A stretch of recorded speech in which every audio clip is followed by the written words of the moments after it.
Nagkasundo ni Kristo ang Diyos at ang mga tao, kaya't napatawad tayo.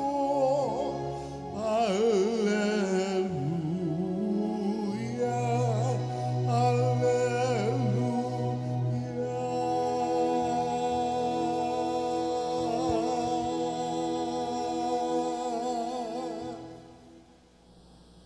Sumainyo ang Panginoon. At sumaiyo rin. Ang mabuting balita ng Panginoon ayon kay San Mateo. Papuri sa iyo, Panginoon. Noong panahong iyon, umalis ang mga Pariseyo at nag-usap-usap kung paano ipapapatay si Jesus. Alam ito ni Jesus kaya't umalis siya roon.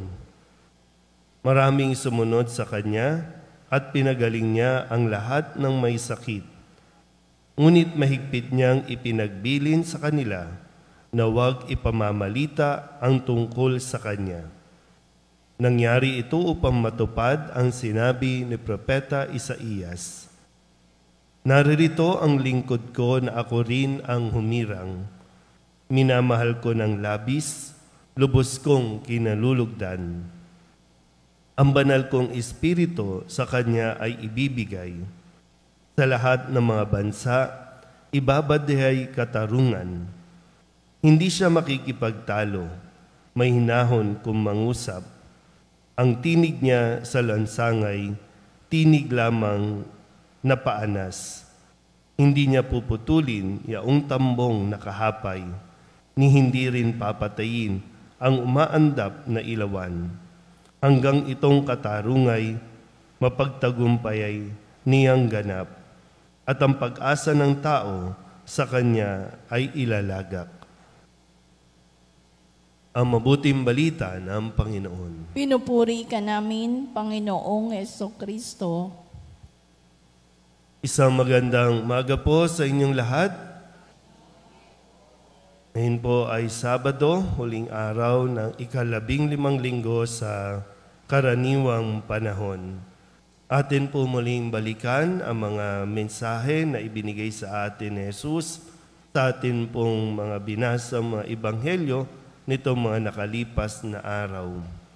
Nung Lunes, pinaalalahanan po tayo ni Jesus na ang hindi magpasan ng kanyang krus at sumunod sa akin ay hindi karapat-dapat sa akin.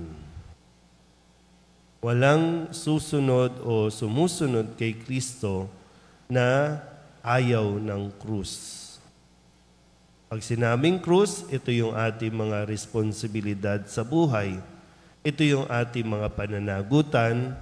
Maaari ding ito yung ating mga sakit, dulot ng mga problema, dulot ng mga yung sakit ng katawan. So bahagi yan ng krus na dapat natin pasanin. Kadalasan kasi kapag tayo'y sumusunod kay Kristo o nagdarasal kay Kristo, ang dasal natin ay walang problema. Kung susunod tayo kay Kristo, magkakaproblema, haharapin natin ang problema. Nung Martes, ang sabi naman ni Kristo, ang sinumang sumusunod sa aking amang nasa langit, ang siya kong ina at mga kapatid. Hindi lang basta susunod, kundi tatalima din tayo sa mga salita ng Diyos. Ito po yung bahagi ng sino ang aking ina at mga kapatid.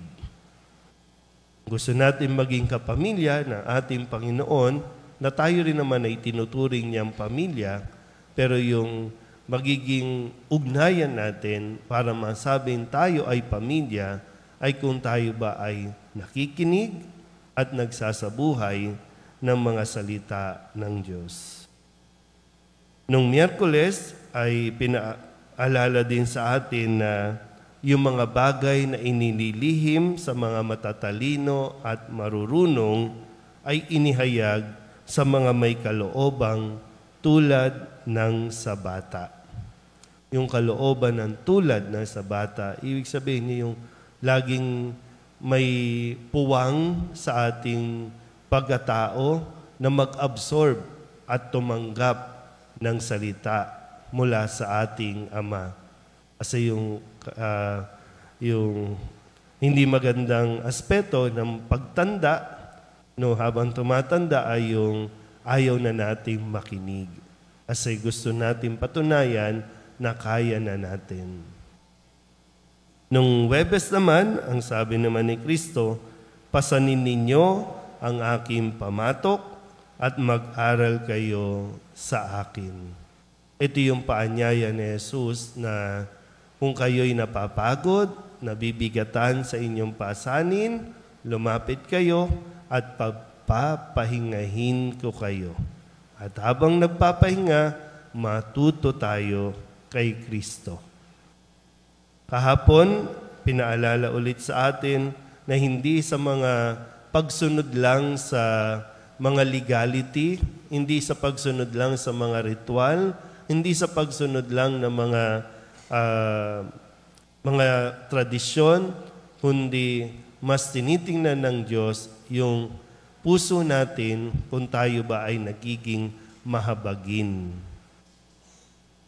Kaya nga sabi niya, habag ang ibig ko, hindi hain. Kaya kahit anong sakripisyo, pagpapakasakit ang gawin mo, ang gawin natin, kung hindi tayo nagkakaroon ng pusong mahabagin sa ating kapwa, mawawalan ng saysayan. At ngayon, matapos na sabihin ito lahat ni Jesus, narinig natin sa Ebanghelyo na siya po ay pinagpaplanuhan ng patayin. At sino itong gusto nilang patayin? Ipinahayag dito na maging sa mga aklat ng propeta, inihayag na naririto ang lingkod ko na ako rin ang humirang, minamahal ko ng labis, lubos kong kinalulugdan. Ano po ba ang ating paano ba nating sinasagot o hinaharap kapag may mga taong ayaw sa atin, lalong-lalo na pinagbabalakan ka ng hindi maganda. Dito sa ating Ebanghelyo, ang sabi ay nag-uusap-usap na sila paano ipapapatay si Jesus. Pero kahit na alam ni ito na Jesus, nagpatuloy pa rin siya sa kanya pong misyon, sa kung sino siya.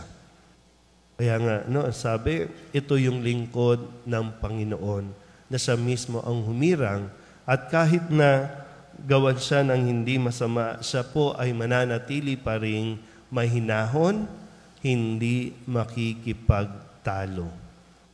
Kasi sayang yung oras kung ilalaan mo sa pakikipagdebate, sa pakikipagtalo, sa paghahangad mo na patunayan ang iyong sarili, ang iyong galing.